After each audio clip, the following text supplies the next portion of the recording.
4 deep state spy tools the Trump administration can lead in 2024. We know that the deep state, that the bureaucratic state, the intelligence community is rife with abuses. And we also know that when Trump first came down that elevator and declared that he was going to run for president back in 2016, uh, that's when they started spying on him. They started abusing their power to try to find dirt on Trump. So we know that the government abuses this, which we're going to talk about. But before we get started, go ahead and hit that like button. Share this out so we can get this information out there. Subscribe if you're not already a subscriber, and hit that alarm bell so you know when I'm putting out new stuff. Also, check out my link tree in the description. It has a link to my Patreon, and that's where I talk about things that I can't talk about here. There's also a link to my Instagram and my X account, so follow me there as well.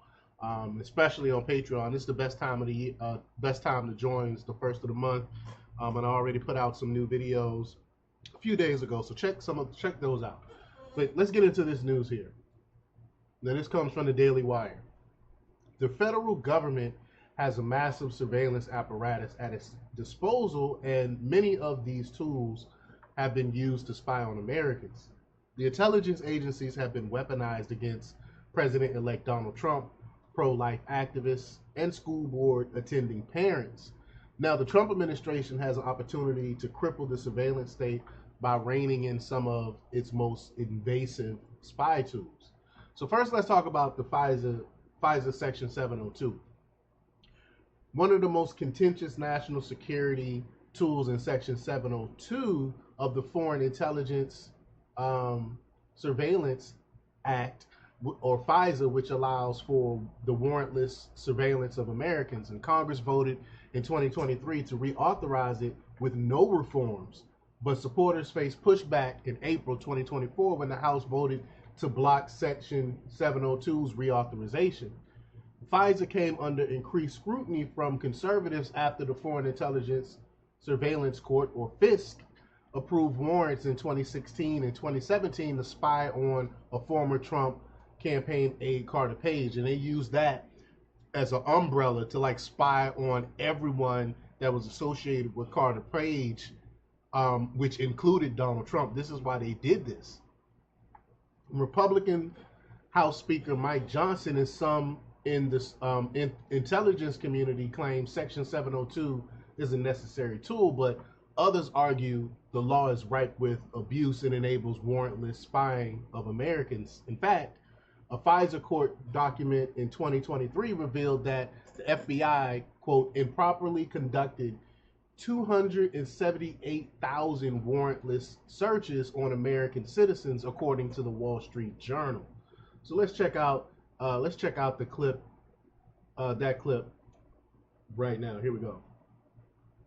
Even worse, this legislation includes a clean extension of FISA Section 702, which allowed the FBI to spy on U.S. citizens more than 278,000 times without a warrant. The FBI, under President Biden, has been weaponized against the American people, and major reform is needed. FISA should not be combined with our national defense. And it is unacceptable that leadership is bypassing regular order to jam members by forcing them to vote on two unrelated bills with one vote. And make no mistake about this, folks. This one vote will allow the United States government to spy on you and the United States military to lock you up in Guantanamo Bay without representation. I yield back.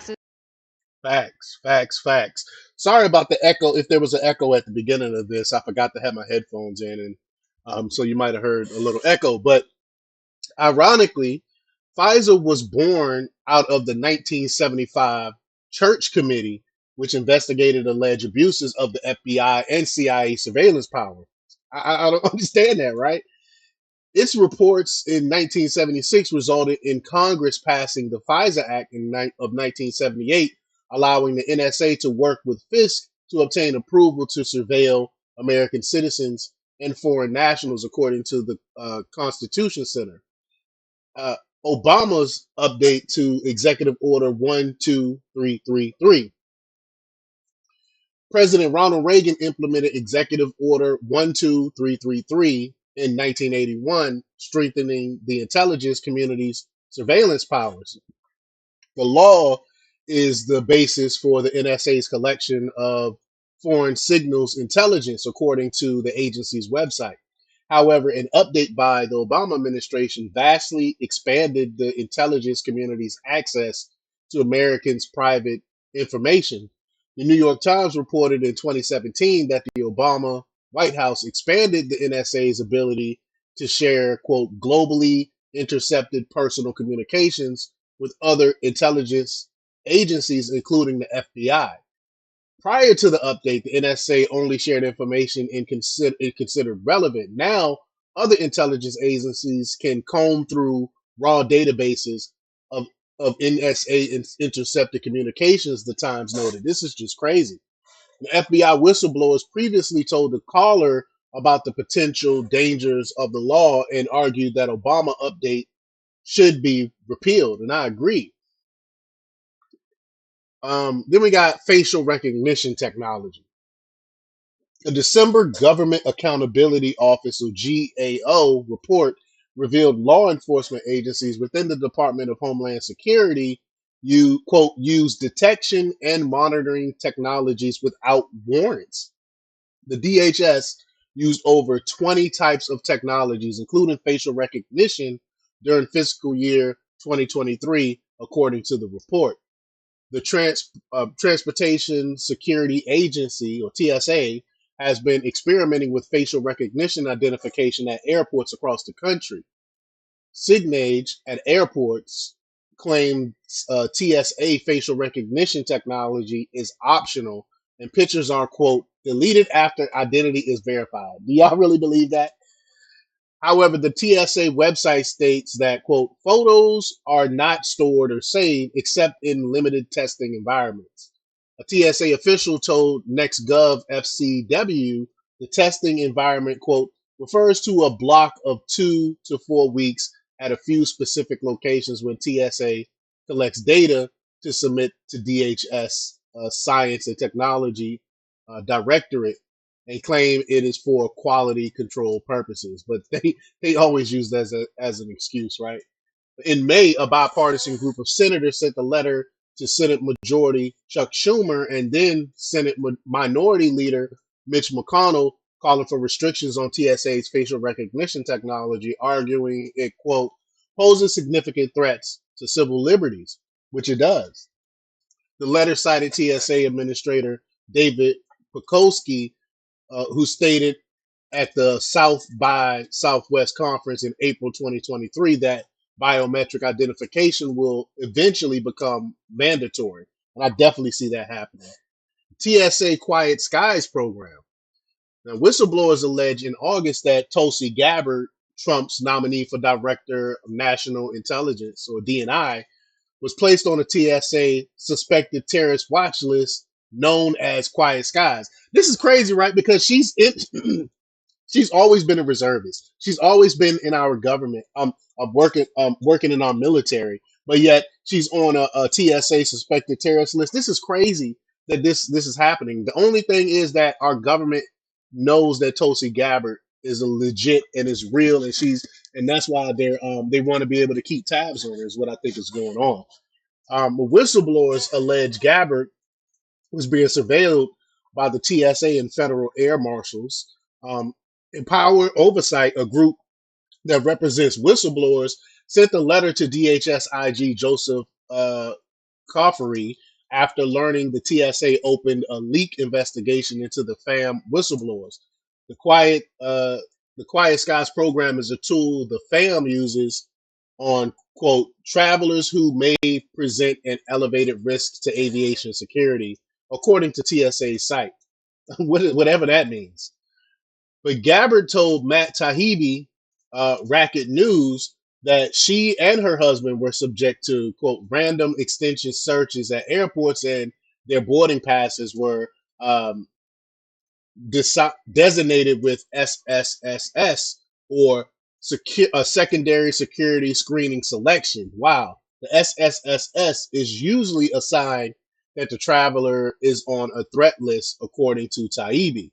The program expanded after January 6, 2021 to track individuals who were at the Capitol, Taibbi noted. This is wild.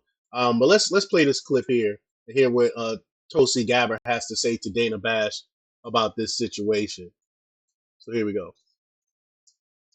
Most recently, I can point to my own experience of this, of how the Harris-Biden administration have added me to a secret domestic terror watch list the very day after Kamala Harris was endorsed by Joe Biden. And I was on TV and warning the American people about what I saw as the dangers of a Kamala Harris presidency, taking action that was clearly political retaliation. They've done this to a lot of different people, which points to how dangerous it is to have people in power so willing to abuse that power to go after political opponents. Okay, I'm not familiar with the secret terror watch list. We're definitely going to follow up on that, but I do want to move on. Do you think they followed up? You haven't heard anything about it, anything else about it from CNN? What they're doing is wrong. They're putting people on lists that haven't broken any laws or committed any crimes for absolutely no reason other than that they are their political opponents. It's illegal what they're doing. When a 2018 Boston Globe investigation exposed the program, referencing TSA documents that revealed there were around 40 to 50 Quiet Skies passengers on domestic flights per day. Air marshals surveilled about 35 of them, the report added. After 4 years of the Biden-Harris administration weaponizing agencies against their political opponents, the Trump White House has an opportunity to reform the intelligence state in 2025. The Trump White House may be more receptive to reforms as some of his nominees like Gabbard and Kash Patel are opposed to the weaponization of the surveillance state. Gabbard was deemed the most, quote, politically anti-surveillance official to potentially lead the DNI by CNN's Kate Bowles, and Trump's nominee for FBI Director Patel helped uncover the FBI's surveillance against the Trump campaign. So hopefully they'll come through and start cleaning house like everyone. This is the whole reason why everyone voted for Trump, is to fix this governmental mess. But y'all let me know what y'all think about this. Leave your comments down below. Like, share, and subscribe. And check out jjthepsychotherapist.com for the latest in news. Until next time, peace.